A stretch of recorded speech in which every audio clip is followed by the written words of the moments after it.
Ya, silakan. Ada yang ditanyakan di Aspita? Untuk sementara pendengar yang budiman aja dulu, Tok. Ikutin. Atau Yang Bang penting Erwin nih, Bang sehat-sehat. Erwin Tobing mana?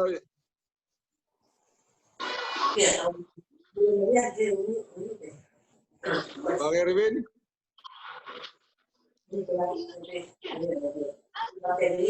Udah bisa nanti bisa dikembangkan lagi nih, Wes. Udah begini, dikembangkan ke depan. Kita kembangkan lebih ke depan informasinya.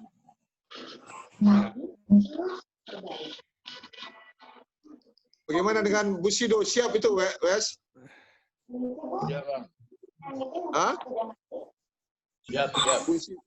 Siap. Ya. Bisa siap dia untuk 2 minggu mendatang. Iya, Bang. Tanggal 9. Khotbah. Tanggal 6. Tanggal 6 September bisa siap. Ya, sementara masih siap, Bang. Oh, masih siap ya.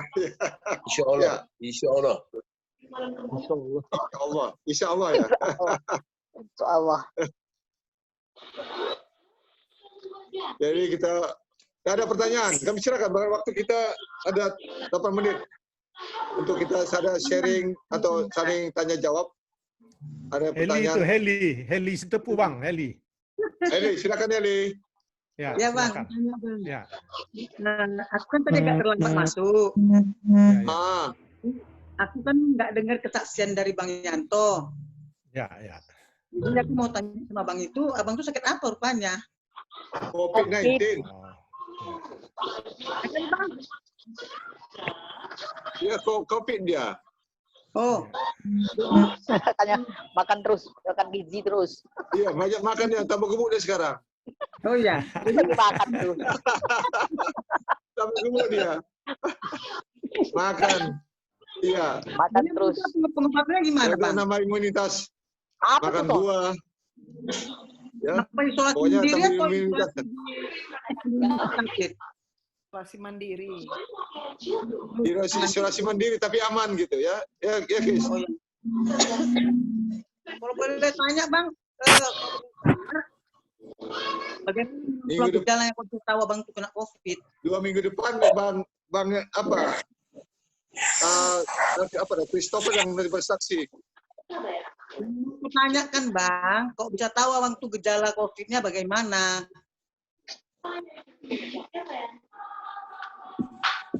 Coba jelaskan, Kis, jelaskan katanya. Gejala COVID-nya. Kok bisa Demi tahu? aja, Kis. Demi Amir. Silakan, Kis. Pertanyaan. Gejalanya apa? Gejala pertamanya itu demam dan batuk sampai 34,5. Oh, batuk dia.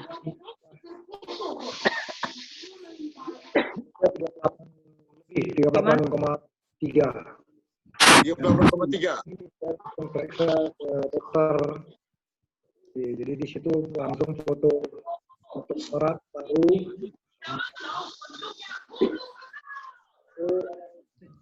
Secara rutin 2 hari sekali saya periksa darah terus sampai demam dan batuk turun-turun. Saya ke dokter lagi, dokter bilang supaya saya di CT scan karena foto torak yang pertama itu hasilnya gejala bronkitis. Dokter minta saya lagi di CT scan paru saya. Saya CT scan, baru setelah hasilnya kelihatan bahwa terindikasi gejala pneumonia. Pneumonia itu inilah asal usul untuk COVID-19 ini. Baru saya diminta untuk swab dan hasil swab positif. Oh. Di CT scan hasilnya positif, Kis. CT scan. Positif, dinyatakan positif. Ya, waktu belum. Waktu CT scan itu hanya melihat foto di paru kita itu bahwa ada gejala pneumonia. Jadi Gejala pneumonia itu pneumonia. penyakit paru, karena COVID ini yang diserang itu kan kita Paru-paru. tenggorokan paru. Tenggorokan Yang dan diserang paru. di situ ada Karena makan problemnya lemon sudah terus katanya nak. Beli lemon lagi kita nak. baru dokter minta saya swab dan saya swab kenyataannya saya positif di situ. Sekarang Udah sehat. masih isolasi bang sekarang bang. Gimana? Udah Sekarang bebas. masih 17 isolasi, Juni ya? 17 Juli. Sudah, saya isolasi dari awal Juni.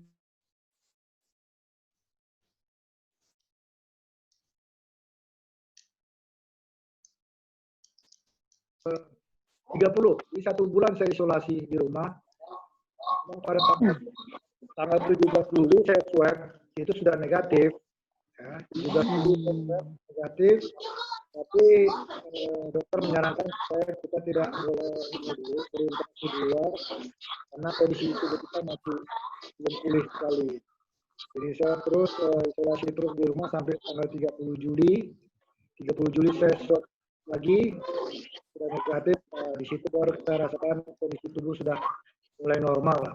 Tuhan semua ini karena berkat pertolongan Tuhan lah semuanya.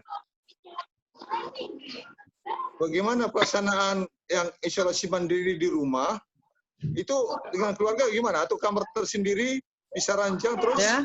Sehari-harinya Jadi, Bang, gimana?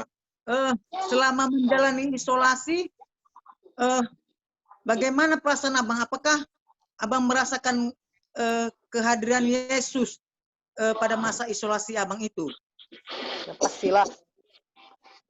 Jadi secara ini kesehatan saya isolasi, memang saya satu kamar dengan istri, cuman ranjangnya tidak satu, ranjang dua, ada sekarang dua kamar.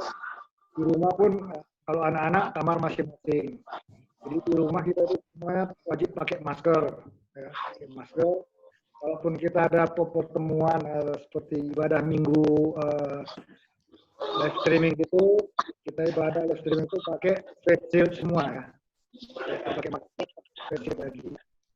Jadi dalam sakit itu ya terus tenanglah, kita terus berdoa supaya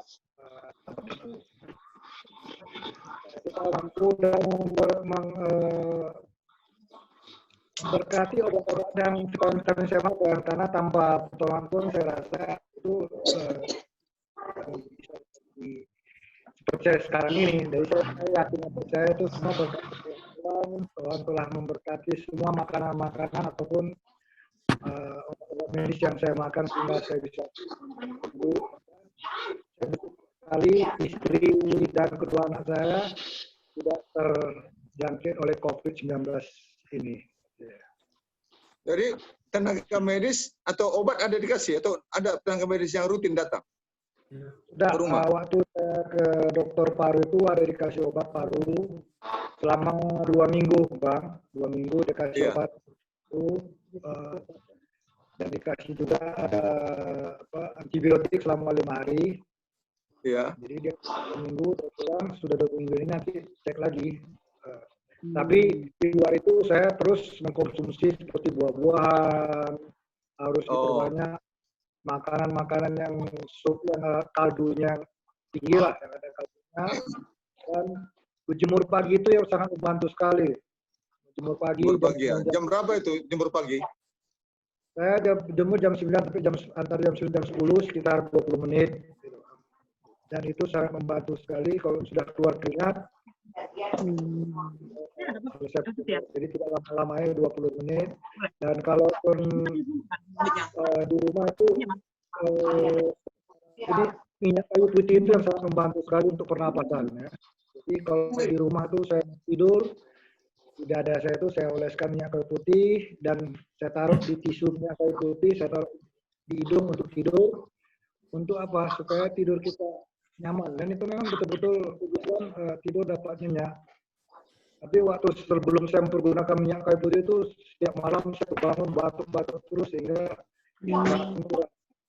Karena selama penyakit COVID ini katanya kita harus cukup ya supaya imunitas kita tidak lebih bagus. Jadi sangat membantu lah minyak kayu putih itu. Itu saya rasakan sendiri. Oh. Jadi nanti obat dari dokter satu kali dikasih, terus selebihnya usaha kita gitu. Dan untuk Obat radio itu untuk 14 hari bang, ya. Jadi dokter 14 hari. Itu ada obat untuk apa? Pelancaran pernapasan. Itulah untuk apa? Penguatan paru kali ya, sama dikasih antibiotik selama 5 hari. Itu aja dari dokter. Habis itu dokter. tidak. Dalam keseharian gimana? Apa waktu makan gimana? Siapa yang melayani makan? Kalau makan itu bang, saya makan saya nggak terganggu, nafsu makan saya terus ada, dan tenggorokan saya batuk selama 2 minggu itu batuk yang parah sekali, tapi leher saya tidak ada gejala apapun ya. Jadi, karena saya konsumsi juga ada obat dari Cina, obat Cina Li Huan itu. Iya. Li Huan itu cukup membantu untuk di tenggorokan bang. Jadi itu saya konsumsi juga. Itu obat herbal, jadi tidak mempengaruhi, tidak ada medisnya, obat herbal dari Cina. Gitu. Itu membantu sekali untuk batuk saya. Artinya waktu makan kontak fisik di rumah nggak ada kontak fisik dengan keluarga sama sekali ya? Kalau makan biasanya bang, makan satu meja tetap, piring pun tidak ada isolasi, campur aja semuanya. Jadi tidak ada diasing-asingkan. Jadi cuman ya itu setiap makan harus dicuci lah semuanya. Dan sebelum makan kita cuci tangan. Jadi saya bersyukur sekali lah istri dan anak terkontak mungkin ya itu satu mujizat juga lah saya bilang bang, karena Amin. anak saya tidak terkena dampak virus ini. Karena saya dengar ada 2 orang kawan saya itu istri dan anak-anaknya kena. Ya. Aduh. Jadi Yang bawa dia. Bersyukur atas Tuhan, keluarga saya tidak ada yang kena kecuali saya sendiri bang. Oh gitu. Jadi kemarin Boleh tanya. Siap itu aku. Iya, saya mau tanya di mana itu tertular? Kalau masalah tertular itu sekarang kita tidak bisa nggak tahu lagi. lagi lah. Ya. Karena di luar itu kalau kita lihat itu banyak sekali OTG sudah itu. Jadi kalau kita kena di mana tidak bisa diingin lagi. Jadi makanya perlu sekali kita menjaga diri kita. Ya, betul. Pakai masker, jaga jarak kalau bertemu sama orang, pulang ke rumah kita cuci tangan, semuanya itu, dan imunitas tubuh kita jaga betul-betul. Jadi kalau kita tanya kita kena di mana, nggak bisa kita deteksi dok. Karena kita berhubungan sama orang, kita belanja ke supermarket, ya, itu barang yang kita lihat kita pegang itu sudah bisa terjangkit virus itu. Iya betul. Dan kita pegang mudah kita tanpa sadar kita nyetir pegang apa, jadi kita nggak bisa ini lagi lah kita tadi kalau di luar sana itu. Iya. Oke. Itu tadi Tok bilang minyak kayu putih. Itu saya pernah dengar juga katanya untuk dada dioles, untuk hidung dihirup gitu. Tetapi nggak ada yang untuk diminum setetes, katanya dia air hangat, itu nggak benar. Itu saya lakukan itu. Memang ada orang bilang ditaruh di lidah setetes untuk melancarkan pernapasan, untuk mengenakan tenggorokan. Tapi saya nggak melakukan itu, toh. Yang saya lakukan hanya saya taruh di lidahnya sama di tisu atau di atas hidung saya kalau untuk tidur supaya enak untuk pernapasan saya. Oh iya. Oke toh, iya toh. Jadi tapi lama juga ya, dari mulai 22 Juni sampai 30 Juli ya, lama juga ininya ya. Isolasi mandiri ya. Nah, Iya. 17 Juli saya swab itu sudah negatif. Tapi memang saya rasakan sendiri, saya mencoba berolahraga, bersepeda keluar, hanya 20 menit saya bersepeda keluar itu terasa agak sudah cepat capek, tidak seperti biasa. Jadi mungkin dokter menyarankan 2 minggu ke depan itu supaya istirahat total supaya kondisi tubuh kita betul-betul pulih. Jadi 16 Juli sudah swab yang nggak ada dapat negatif. 17 Juli saya sudah swab Bang, hasilnya negatif. Tapi Negatif. saya tetap isolasi di rumah Sampai tanggal 30 Juli. 30 Juli saya swab kedua kali negatif. Terus di situ kondisi sudah mulai pulih lah. Seperti kemarin saya sudah bersepeda sama keluar juga. Karkogi sudah Iya. 1 jam lebih. Grup Pasar Ibu. Kemarin ada dengar ada angkatan kita, adik kita angkatan 99, 3 keluarga itu kena. Itu betul itu, 3 keluarga, istri dan anaknya kena. Ya bicara sama saya gitu. Cuman nggak mau jangan sebut apa nama saya Bang ya katanya. 3 keluarga kena di Medan. Ada dengar kita angkatan 99. Yang 99 itu nggak termonitor. Saya pula ke Bang. 99. Ya. Jadi 2 di Jakarta itu ke orang Muslim, 3 di Medan itu orang-orang Kristen. Yang di Medan yang ngomong sama saya, tapi nama saya nggak usah sebut Bang ya katanya. Itu juga Ini Bang, anak saya- sentana. Istrinya juga kena, anaknya juga kena. Ya Mon, anak sentana ya Mon. sebagai masukan juga Bang, kadang-kadang kita yang terkena COVID ini menyembunyikan apa kita, tapi itu saya rasa nggak bagus sekali itu. Mendingan kalau kita terkena itu kita beritahu aja supaya Bantu orang menjaga jarak sama kita, kita pun menjaga jarak sama orang. Jadi kalau Iya betul. kita sampaikan aja bahwa kita sudah terkena dan seperti saya bisa membagi apa pengalaman saya selama kena COVID ini. Saya rasa ya sedikit banyak mungkin bisa membantu kepada saudara-saudara, kawan-kawan kita yang di luar apa untuk mengambil tindakan kalau kita ada gejala kena COVID ini. Jadi Iya. saat itu kita sudah mencuri aslinya kita buka diri supaya masyarakat tahu menanggulangi penyakit ini. Kok saya enggak, kok aku nggak tahu kok itu sakit apa kena COVID sama dengan Topel juga saya nggak dengar, baru Ya, dengar sekarang ini. Stopper nggak sakit nggak tahu juga kita. Makanya nggak Itokris pun nggak tahu aku, baru tahu sekarang malam baru tahu tadi membaca pengumuman, terkaget-kaget lah saya membacanya. Nah, jadi memang, sebetulnya ya, artinya setiap ada pemeriksaan swab yang positif, itu datanya ketahuan. Itu sudah terpusat datanya itu, makanya saya sendiri selama isolasi mandiri di rumah itu, puskesmas yang paling dekat pun tahu, dikontrol. Jadi memang sistemnya sekarang, artinya begitu swab positif atau apa itu terdaftar, karena dinas kesehatan kan punya sistem untuk itu.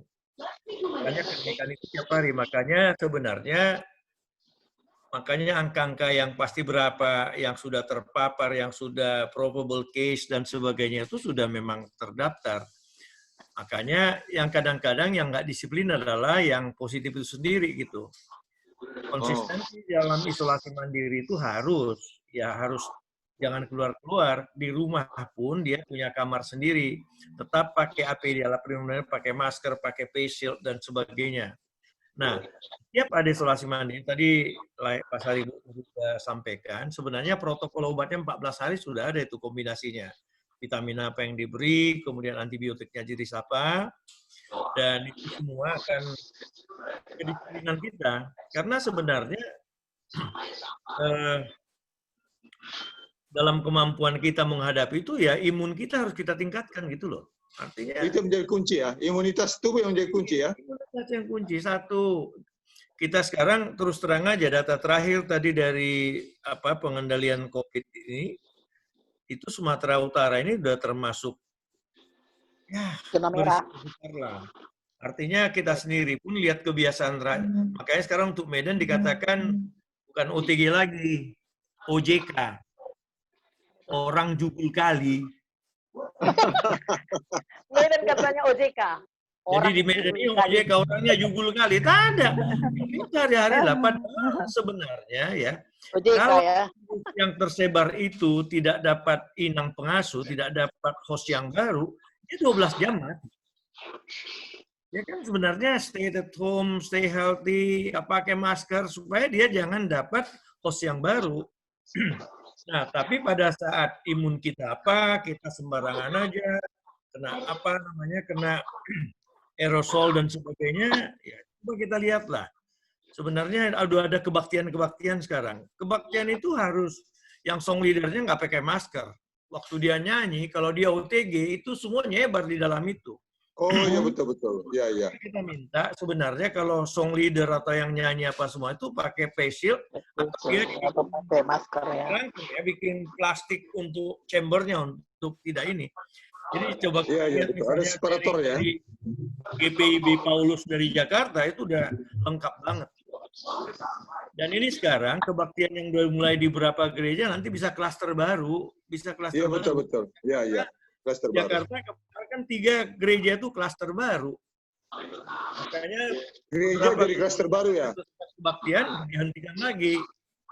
Kami juga di GKP Siagul udah sempat kebaktian 3 kali. Sekarang kita lihat aku riskan juga sebagai sekretaris jemaat. Saya bilang ini kita pertimbangkan apakah minggu depan kita masih kebaktian langsung atau kita kembali ke kebaktian di rumah by daring. Iya. Jadi apanya adalah supaya kita tahu bahwa Medan ini sangat tidak aman sekarang dalam Betul. peningkatan. Medan sangat tidak aman ya. Sangat tidak aman. Jadi apanya di mana kenanya, Chris? Saya karena operasi pasien yang COVID, saya tertular dari pasien yang saya operasi. Oh. Itu sedihnya. Bukan operasi apa nih? Ini apa? Operasi apa nih? Melahirkan itu? Artus. Melahirkan. Nah, itu pasien kiriman COVID dari pasien yang melahirkan tuh terkena COVID. Ya, pasiennya. Oh. Pasiennya rujukan dari Tarutung, lab positif. Kita kerjakan, mana aku tahu kalau kulihat virusnya itu kutindis, saya nggak kulihat. Dan di situ loh, jadi padahal kita sudah buat semuanya, pakai PC, pakai hazmat, semua pakai Tapi kena juga. Tahu aja dia lubangnya keluar dari mana, kan gitu, konyol nggak? Jadi hal-hal seperti itu sebetulnya yang kita lihat ke depan. Artinya siapapun mungkin pulang. Jaga diri baik-baik, lindungi diri baik-baik. Memang nggak enak yang pakai masker itu, tapi harus gitu. Jadi di situ beberapa hal. Jadi bagaimana pengalaman kita mungkin Bang Ilai Pasaribu merasakan kita paranoid, takut mati, lihat anak-anak, lihat cucu, wah takut deh. Paranoid betul kan? Paranoid banget. Nah, terus satu lagi ini Bang, ini ternyata dari data-data terakhir, kalau dia sudah kena sesak dan sebagainya, dia mengakibatkan kelainan yang menetap di paru. Jadi kita sembuh pun dari COVID, kesempat sesak, kena gelas, bentuk gelas di CT scan-nya, dia meninggalkan bekas. Artinya kapasitas paru kita nggak bisa clear ya. Pasaribu, kita memang tidak optimal lagi paru kita karena ada fibrosis katanya dan sebagainya. Jadi memang di situ beberapa hal, ya aku nggak sempat kena gejala itu, apa juga, tapi paranoid juga, torak foto juga bolak-balik, scan juga, ya syukur alhamdulillah lah, aman juga kan gitu. Alhamdulillah nih. Iya. Jadi udah habis dong, apa mau saksikan lagi? Gimana ya Pak Tong gini?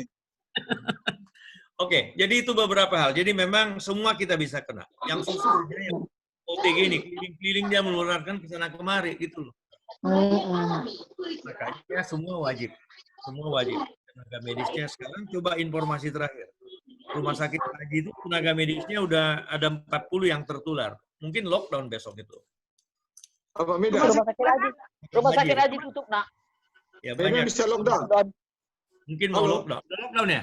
rumah sakit haji katanya mau lockdown, udah 40 orang kena ketik apanya. Nah, Karantina. jadi ya sekarang nggak tahu rumah sakit Ini terjadi dekat aman-aman aja. pancing. Pancing yang jalan pancing. Rumah sakit haji jangan pancing. Ya, Iya. jadi ini aja deh. Kalau Iya lah, Kita dekat- harus dekat waspada, Kuningan. harus jaga diri karena penularan ini, pandemik ini bukannya makin turun angkanya, tapi makin naik. Jadi mari kita sama-sama bertugas untuk memutuskan rantainya itu, mulai dari diri kita sendiri. Yes, Oke, Dan. Chris. Apa, Bung? Jangan Apa? OJK ya. Ya, Nah. Christopher mau tanya, kenapa? menurutmu sebagai dokter, mana yang lebih bagus? Apa isolasi mandiri di rumah sendiri atau di rumah sakit? Oke. Ya, sekarang tergantung kita. Selama pasiennya disiplin, artinya tidak ada Belum viral, parah lah, belum parah. tidak ada viral load yang baru dan sebagainya, terhindar dari situ. Jangan menularkan ke keluarga, sama aja. Makanya sekarang kan kalau dimasukkan ke rumah sakit, tutup itu rumah sakit, overload. Makanya dengan data terakhir dipilah-pilah kan, suspected, probable, sama confirm. Jadi itu semua memang ada kelasnya. Tapi kalau dia sudah confirm, sudah memang sudah Harus ada dibawa gejala-gejala klinik, apapun harus dirawat. Tapi kalau swab positif saja, klinisnya bagus, justru lebih aman dia di rumah sakit. Iya. Gabung lagi dengan yang lain penderita, kena terpapar lagi dengan virusnya. Jadi itu yang dicegah sebetulnya, jangan sampai ada paparan baru. Yang sudah ada aja lu ditanganin, kan gitu. Bahasa sederhananya lah. Jadi sebenarnya kalau ditanya mana lebih aman bagi saya sendiri Aman di rumah. isolasi di rumah. Ya kita jaga apa obat-obat kita makan, gizinya juga diinikan, vitaminnya sampai 4 macam, antibiotiknya 2 macam, antivirus lagi, itu semua 7-8 macam itu obat bisa dimakan. Makanya kadang-kadang yang menderita ini pun bosen gitu loh. Itu yang kita Jadi bisa kalau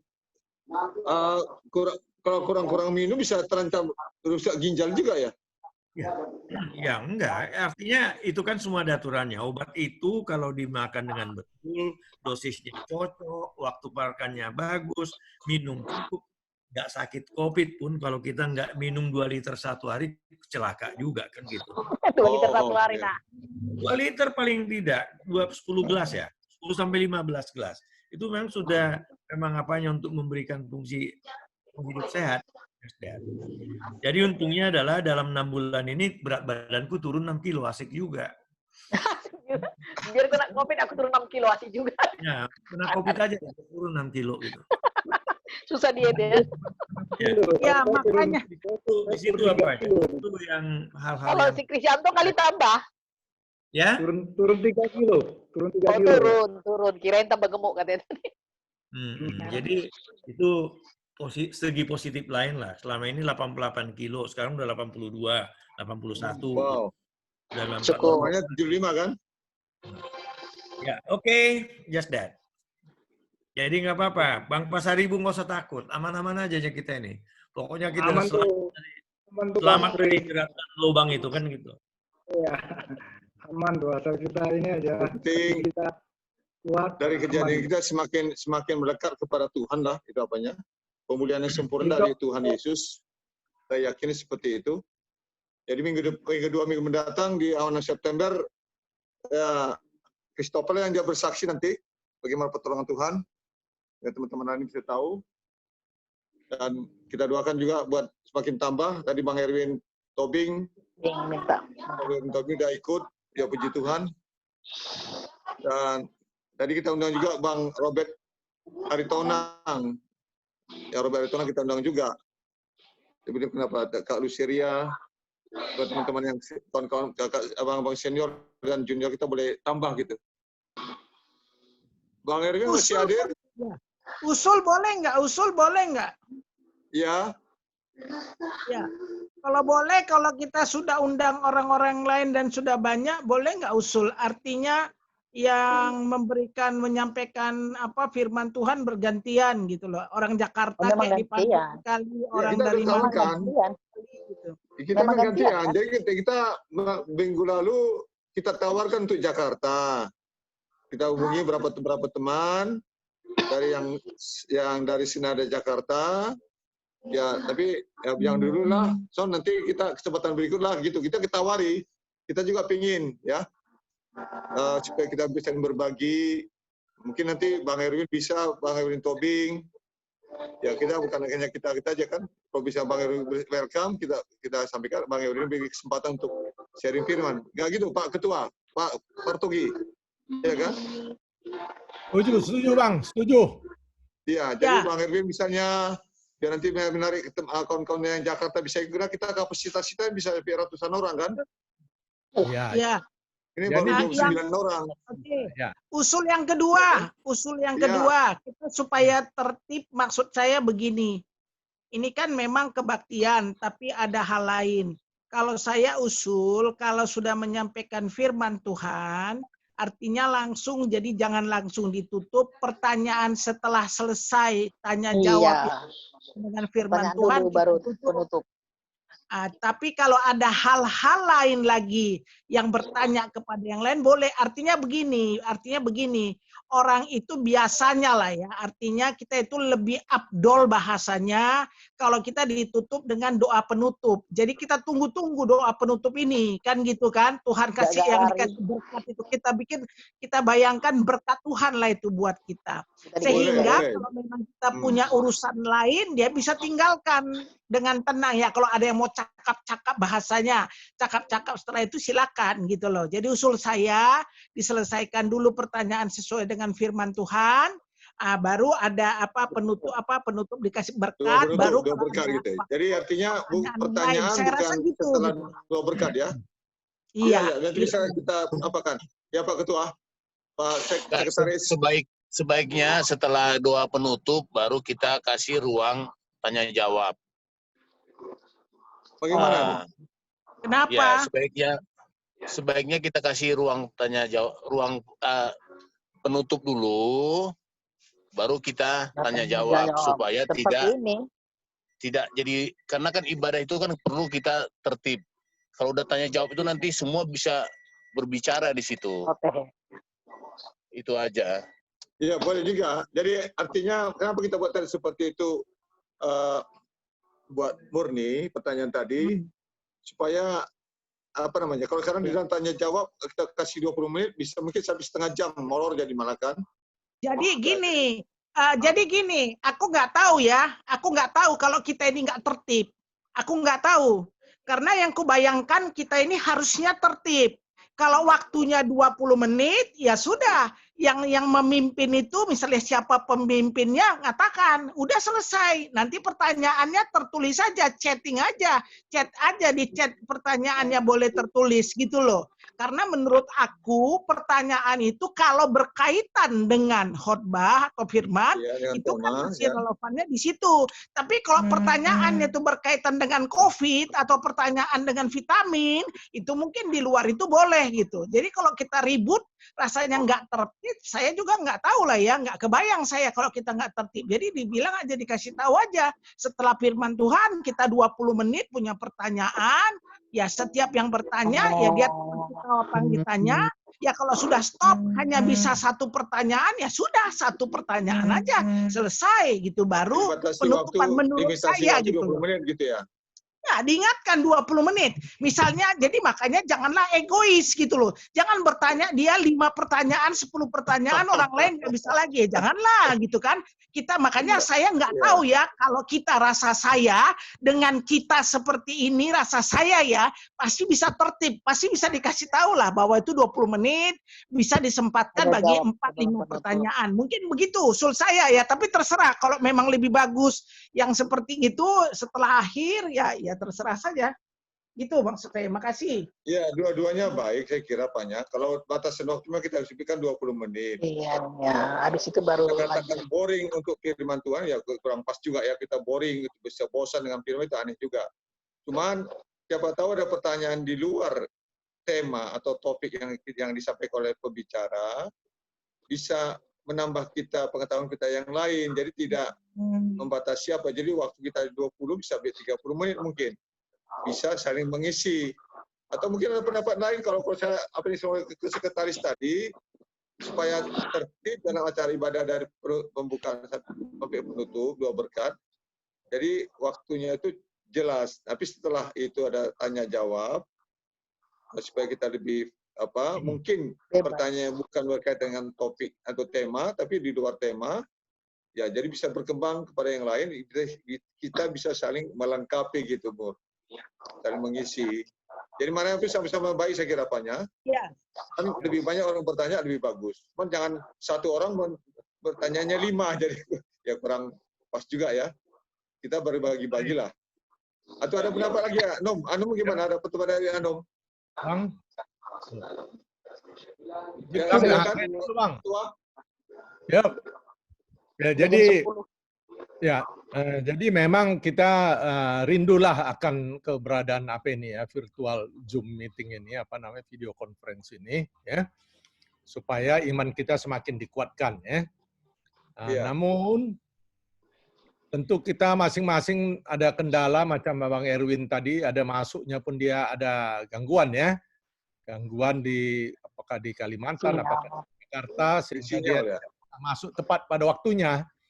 Namun demikian, saya rasa kita atur waktu supaya dia betul-betul dia ya mungkin 5 menit mula-mula dari awalnya kita kasih ya sebelum kita mulai acara, spare-nya 10 menit lah. 10 menit dulu persiapan sambil bermasukan lah ya ke Zoom meeting ini. Baru kita kita masuk acara. Nanti sesudah khotbah kita rencanakan, tadinya kan ada diskusi tentang topik ini, topik khotbah. Ya, tentu ada tanya jawab lah gitu ya, kita batasi misal 20 menit.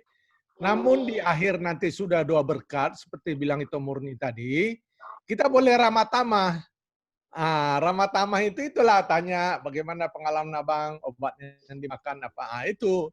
Jadi memang kita atur sedemikian rupa supaya kita pilah-pilah mana ini pertanyaannya sesuai dengan konteks khotbah, mana yang sifatnya umum itu nanti di ramah tamah aja. Yang penting tadi saya cukup bagus ya, saya apresiasi yang cukup tinggi ya dari semua kita berapa kali Zoom meeting ini yang paling tertib saya lihat apanya ya, acara kebaktiannya ya, musiknya pun saya lihat bagus, ya lagunya pun semakin bagus. Ya, terus ada kata-katanya juga macam di gereja itu ada di layar ditampilkan lagu-lagunya. Lagunya. Pokoknya semuanya bisa kayak gini ke depannya, jadi dia lebih tertib. Tinggal kita yang mengatur, tinggal ini yang harus dikunci, di mute, mana unmute itu ya, supaya dia lebih tertib, mengalir dia. Mungkin ya. Saya rasa sudah cukup bagus tadi sampai kebaktian tadi, bagus. Ini pun sampai sekarang saya rasa cukup baik lah ya. Ya, cuma kita kontrol lah ini suara di unmute-nya ini ya, supaya jangan mengganggu itu mungkin yang perlu Pak Ketua, sama Pak Sekretaris, Pak Wesley, masalah suara tadi. Jadi ada yang di unmute, ada yang di mute. Jadi sebenarnya semua itu betul-betul di mute semua, atau di unmute semua. Jadi bisa orang si penyanyi atau song leader tadi suara dia hanya terdengar gitu. Jadi nggak tumpang, tidak berimpit gelombangnya gitu. Jadi suaranya kadang di luar, jadi kurang pas. Itu mungkin. Setiap ada pembicara atau kesaksian atau khotbah itu di apa aja supaya ya di unmute gitu. Jadi itu Bang, itu kontrol masing-masing memang Bang ya. Sebab Abang kan tetap dihidupkan dihidupkan speakernya. Ya, tapi waktu itu Abang nggak nyanyi, ada lagu nyanyi Abang, jadi ada juga dia itu ya, delay. Masing-masing kita memang kontrol ya. Ya, kontrol lah masing-masing lihat. Kalau bisa langsung di hostnya. Jadi di Wesley yang mengkontrol. Ya, Kalau ada satu bawa acara, song leader bawa acara, ya termasuk pengkhotbah dan sebagainya harus apa dulu, ya mute. Kalaupun nyanyi, ya nyanyi, Iya, tapi iya, dia iya. nggak kedengaran lah.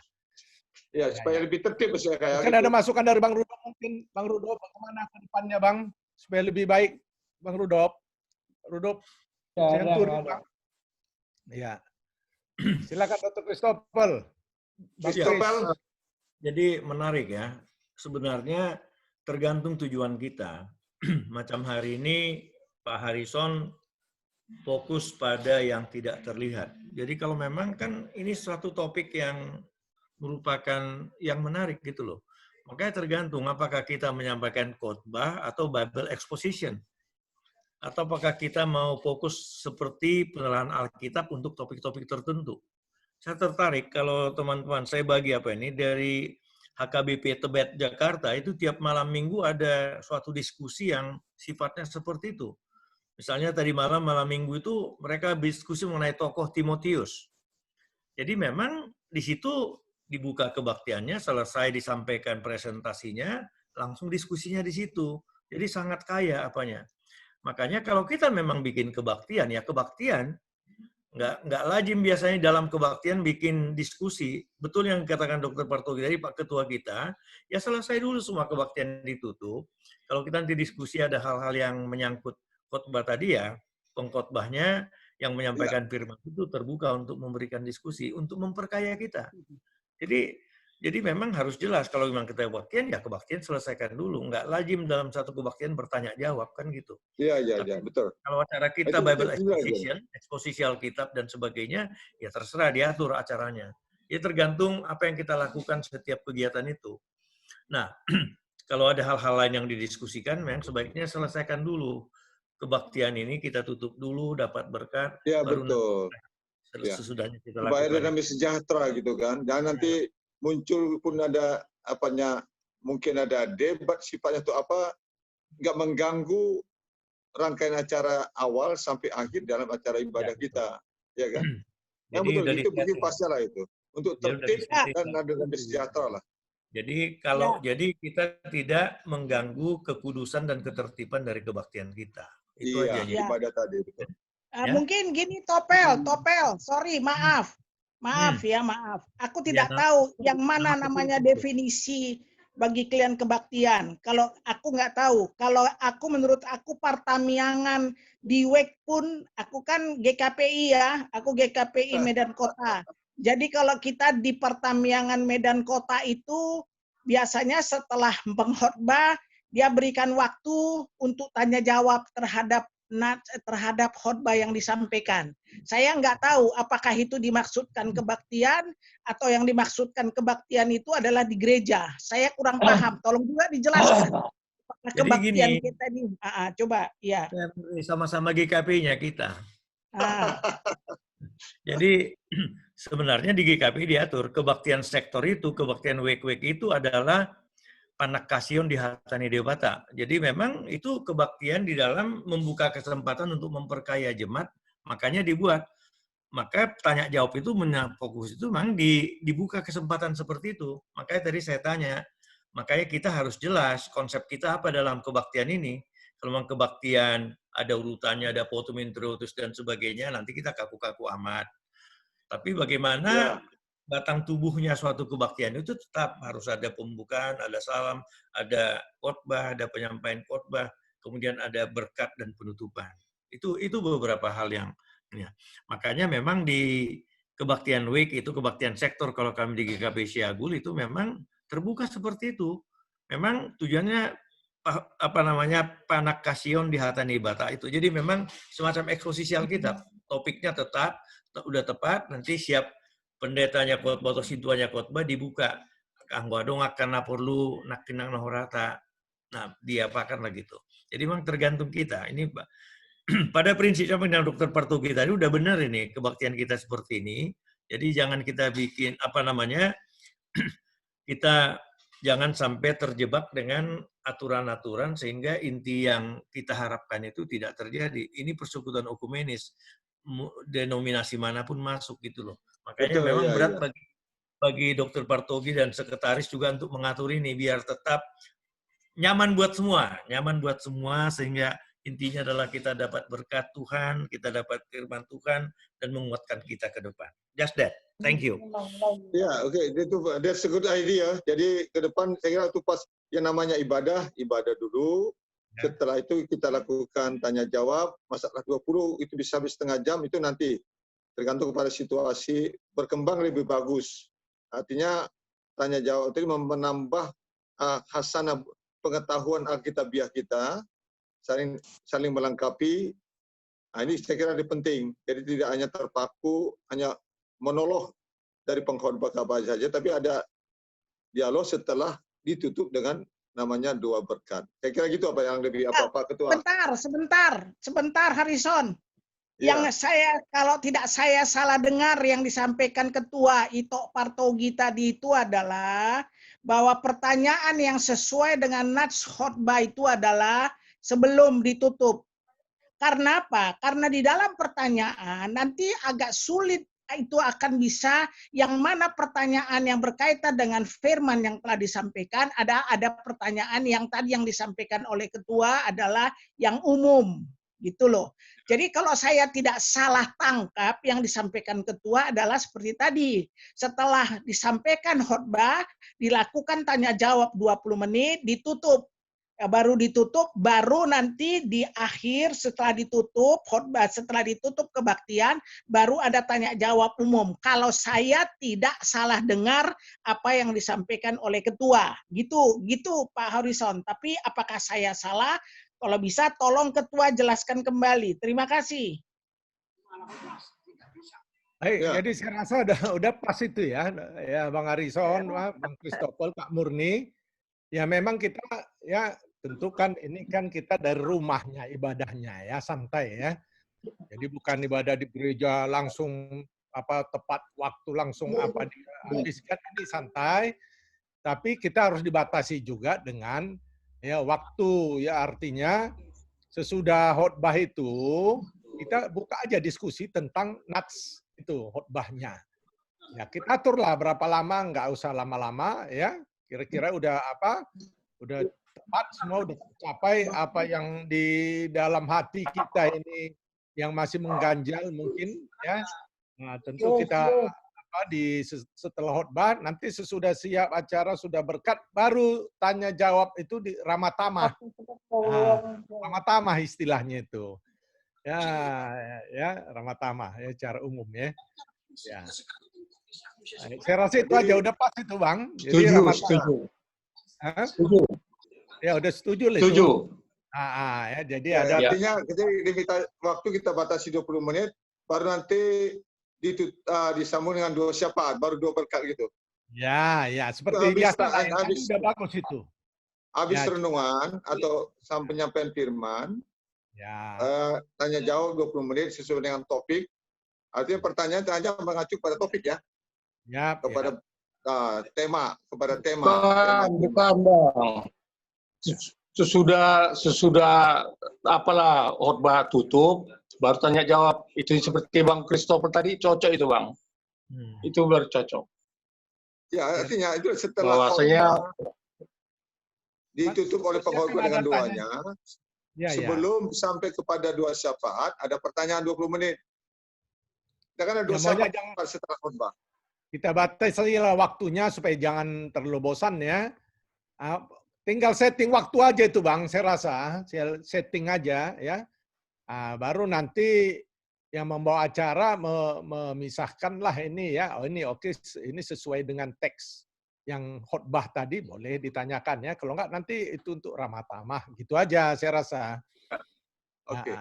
Ya, saya rasa. Itu ke depan ya Pak Sekretaris. Ke depan kita seperti itu, setelah selesai khotbah ditutup dua versi pembawa khotbah ataupun tanya jawab sama 20 baru tutup dengan dua syafaat, baru dua berkat, masuk ke ramah tamah. Ya, disitulah tanya Oke, kalau ya. ada yang umum. Kira gitulah Pak Sekretaris, Pak Sekjen. Ya. Jadi minggu depan, 2 minggu mendatang kita tadi ada usul tadi kalau bisa dari luar kota Medan, Ya kalau misalnya Bang Erwin welcome, bersih nanti kita akan hubungi Bang Erwin untuk bisa itu, atau Bang Erwin masih hadir di sini, Pak Wesley? Masih ada. Masih ada? Masih ada. Halo? Saya lihat Bang, masih. Ya. Masih hadir dia, masih. Bang Erwin Tobing. Bang Erwin. Masih, Bang Erwin masih. Ya masih, tapi dia nggak ada apanya, nggak ada gambarnya dia. Ya. Carianum. Ya. Doki siapa itu? Oke. Ya. Si Bang Erwin Tobing mana?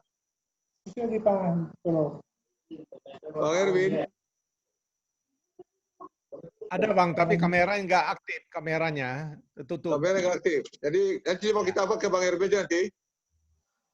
2 minggu tanggal 6 September. Ya. Saya coba hubungi berapa kali Bu Sido nggak ngangkat dia. Dia nggak ngerti apa aja. Ya oke lah. Jadi saya kira itu dulu kepada kawan-kawan sekalian, kepada abang kakak sekalian. Hari ini yang seharusnya tadi Pak Kak Lucy juga bersedia hadir. Ada banyak orang, ada dari kami ada belasan yang kita undang. Ya, yang kami undang. Mungkin kita bisa mengundang nanti untuk bisa masuk sampai kurang lebih 200 sampai 300 orang. Ya, ini waktunya sudah jam 10:10. Ya. Kita mulai tadi pada pukul 19.45. Ya, terlambat 15 menit.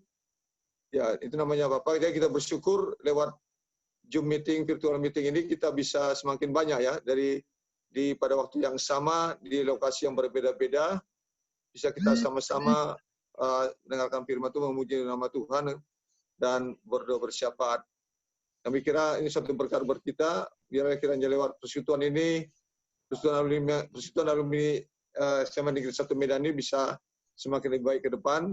Harapan kita oleh Pak Ketua bisa tambah bilangan jiwa-jiwa yang baru gitu, baik yang senior maupun yang junior. Sama-sama kita ingat apa kita undang, ya, baik kawan-kawan Jakarta. Carianum ada berapa orang itu? Jakarta kan banyak.